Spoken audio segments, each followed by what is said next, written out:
What is up, everyone? Welcome to Friday, another episode of Talking Timepieces with Tony, and that was Paco, and this is Uku. You can barely see her.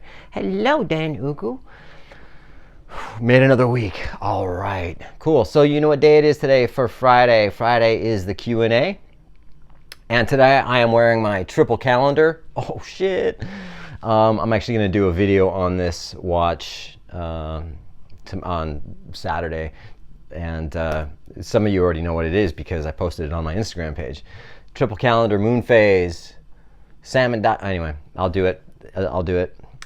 Anyway, so today is the Q&A, and if you want to be a part of the Q&A, all you got to do is leave your question in the comments, and it will be featured in upcoming Q&A that I do on Fridays. It's pretty simple. It's fun. It can be fun. Sometimes I get really good questions. Sometimes not so much. Sometimes I get a ton of questions, and other times I don't. When I only have just a few questions, I like it. I can spend more time just, talking and doing things and hanging out with my cats and whatever. So anyway, let's roll the intro, and we will get into it. Talking timepieces with Tony.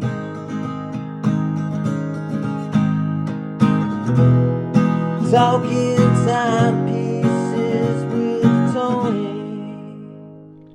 Alrighty, so first question comes from Al Bundy 3929.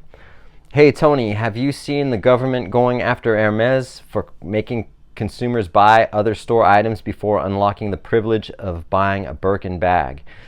It stems from the practice of tied selling, which is illegal. Watch retailers might be in the Fed's sights next. Car dealers are guilty of this too when they force you to buy pinstriping and rust proofing on new cars.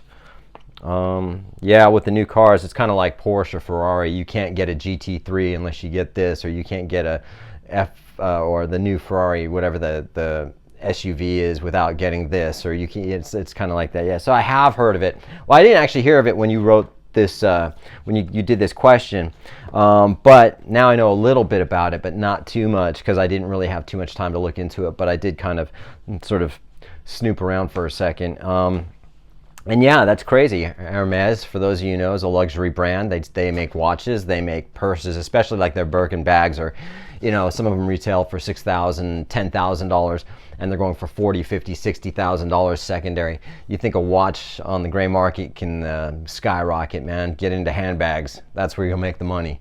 But essentially what they're doing is they're going after Hermes direct, so the boutiques that are actually Hermes owned boutiques.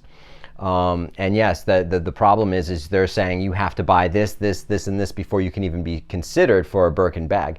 Influencers or celebrities are able to get these bags, but not your average Joe Schmo walking into our door, Jill Smill walking into Hermes looking for a Birkin bag. So yeah, it's a bit of profiling there and whatever they call it. What do you call it? Tied selling. But and then you're saying about going into the watches next. Well, that's different because you can't do that with an AD. For instance, if you have an AD that sells, multiple brands, they're not from the manufacturer. That's the AD itself, who's an independent retailer, and they can pretty much do whatever the fuck they want. So if they don't want to sell you a Daytona or whatever it is, it's not going to have any bearing on that because it's really the actual company itself, the manufacturer that's owned. So how is that going to work? Like, for instance, I go into Bindi, and they don't want to sell you whatever watch because this watch, you've got to do. And Bindi doesn't do that though. Like that was a bad example, man. But some ADs do that where you have to spend a certain amount of money before you can be considered for whatever the watch is. Being a third party, independent reseller of these watches, they can do that, and there's not going to be much recourse. There's not much anything anyone can do. But let's talk about Bucherer, because now Bucherer is one of the biggest retailers of luxury brands, right? And they sell, Patek Philippe, Omega, Rolex, Tudor, whatever else, Bucherer watches. And now because they are Rolex owned, Is that change? Is that gonna change anything? Maybe if someone's going after a Rolex watch, but say for instance someone goes into Bucherer, and goes in and wants a Patek Philippe, can they get in trouble for that? Because essentially, Bucherer Rolex does not own Patek Philippe; they own Rolex and Tudor. So it'll be interesting to see how that all pans out.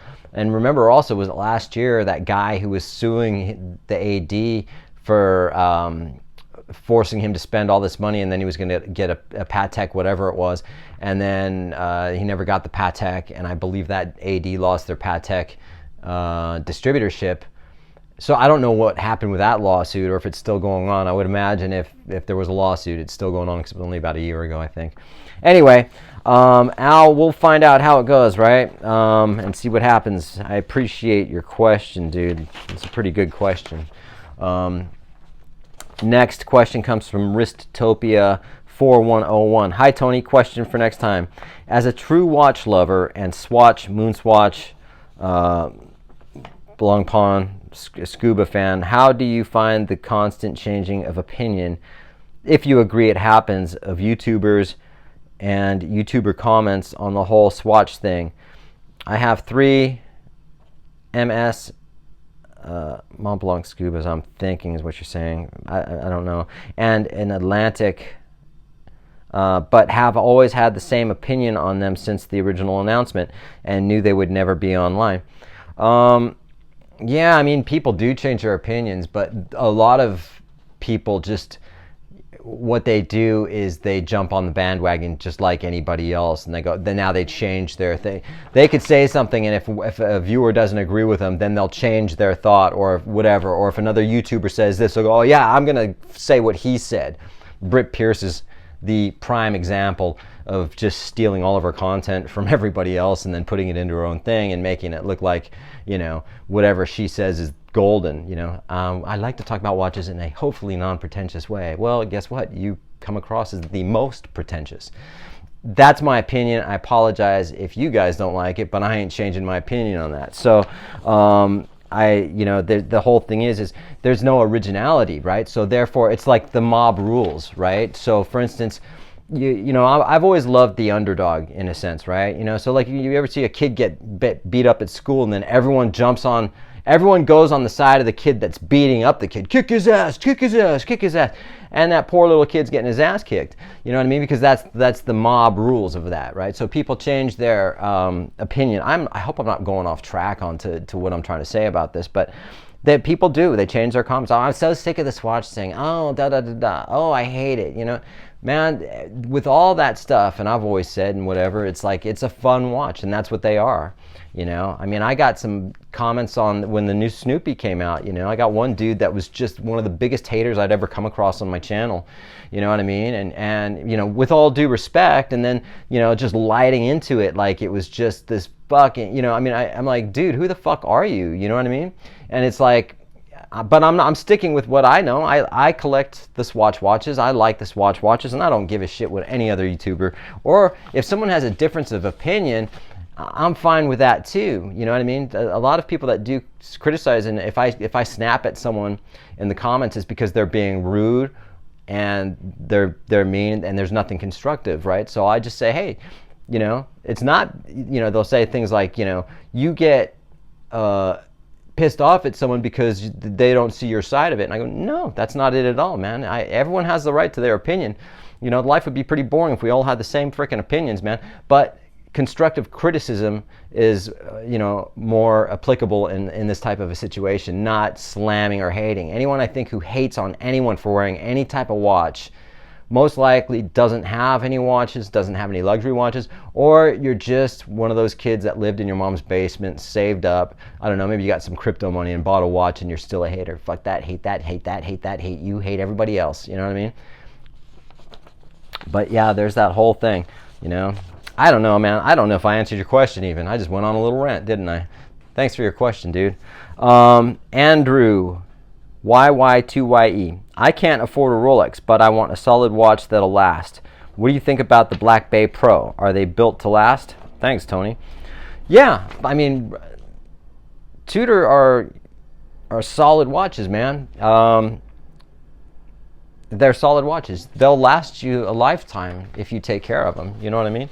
They're not meant to be beaten around, but they are solid watches. Yes, they can be heirloom pieces as long as they're being taken care of. So, and if that's the watch you want, grab it, dude. And congratulations, enjoy it and love it, and that's all you need to hear, right? I hope. All right, man. Thanks for your question. This comes from 03JustRX. Hey, Tony, enjoy all your content. Thank you. I enjoy the fact that you enjoy my content, even though I don't know you. Between your 54 and Zenith Pilot, which do you prefer? I'm juggling between these two pieces. Does the 54 still get a lot of wrist time? Cheers, man. I've had several questions in the past, Zenith, versus Tudor versus this, whatever. In this case, you can't compare a Tudor to a Zenith. You can't. I mean, you can, as in the fact they're both watches and they both tell time, but there's a lot more heritage and history with Zenith than there is with Tudor. But the Black Bay 54 is an amazing watch, but of course the Zenith Pilot, is just, I don't know, man. It's super legible. It's super reliable. I've had a couple of issues with this one, but that was just an anomaly. You know what I mean? And I think it's a much better brand than Tudor. And that's my opinion. So, and my 54 does not get any wrist time because I sold it. So, thanks for your comment, man. David Parrish Productions. What's up, David? How's it going, man? Happy birthday to Lincoln. Oh, yeah. It was Lincoln's birthday, my buddy. Great video. Question for Paco. In your cat brain opinion, what is the coolest Swatch model ever? Favorite Swatch features that you can only get from Swatch? Paco, come here. Come here, Paco. Come here. Come here. He's all of a sudden now he doesn't want to come because he's like, well, now here he comes. You gonna come up? Come on. Okay, so there's a question here for you. Can you see that? Which is your favorite Swatch that you can only get from Swatch? What do you think, man? What do you think? Okay, you want to look closer at it? Yeah, I agree. Yeah. See, Paco likes the Swatch watch. That is the easiest one to take off of my table here and go hide under the bed with his stash of all the stuff he's stolen from me. So that's pretty much what it is. He doesn't care about the fact that it tells time or anything like that. It's just something that looks cool that he wants, and it needs to be his, like everything else that belongs to me. So I appreciate your question, man. Last question comes from Scott Gould, 7140. Hey, good job, dude. All the questions on the floor. All the questions on the floor. Hi, Tony. Can't get a Daytona unless I way overpay for now. What do you think is next best option? Omega Speedy, Zenith Sport Chrono, the Chrono Sport, Breguet Type 20, or something else entirely? Also, what do you think of Richie Sambora as a guitarist? Always look forward to your videos and look forward to hearing your perspective. Thanks, man. I appreciate it. Let's start with Richie Sambora. I don't think of him at all. I think that he can be categorized with every other 80s metal hair guitar player just about, and not one of them stands out any more than the other. He did a great job in Bon Jovi when he was in Bon Jovi. I don't think he's a great player at all. I think he's just a average kind of rock player, man. Simple as that. Not much, man. But Phil X, who replaced Richie Sambora in Bon Jovi, is a freaking phenomenal guitar player. He was a friend of mine. We were friends for a long time. Just haven't stayed in touch for that much. Saw him a few years ago though, but he's a session musician. He's a phenomenal guitar player. So, but not much on Richie, but I appreciate it, man. So as far as the Daytona or at the Omega Speedy, well, okay, also, you got an Omega Speedy. Are you looking at, are they 42 millimeters? And they're manual wind. If you like the Speedy, get the Speedy. Zenith Chrono, or the Breguet Type 20. If you want high horology, go with the Breguet. You'll get something completely different that no one has. It's a freaking Breguet are hands down just up there with Patek Philippe as far as I'm concerned. If you want something aesthetically as close as you can to the Daytona, You know, get the Zenith Chrono Sport, man. Those are awesome watches, and people and YouTubers give them flack because they look similar to the Daytona. And then, of course, everybody knows that Rolex used the Zenith movement, the El Primero movement, in their Daytona up until 1999 or 2000. And I believe they have every right to look the way they do because of that. But at the same time, you know, it's just it's up to you. Aesthetically, they're all three fairly different, but they're all three chronos. So, yeah, I would, if it was up to me, I would get the Zenith or the Breguet. But since, yeah, I mean, right now, as it stands right now, I'd probably get the Breguet, you know, just because I don't have one, you know what I mean? And I think I need one. I really want one. I love one. I should get one. All right, man. That's it for today. I will be doing a review on this watch tomorrow. I appreciate everyone who likes and subscribes. Please like and subscribe. It's you know, everything's slowing down in the watch world. I wouldn't say it's just my channel, but maybe it is. I don't know. But I appreciate you guys. We'll catch you on the next one.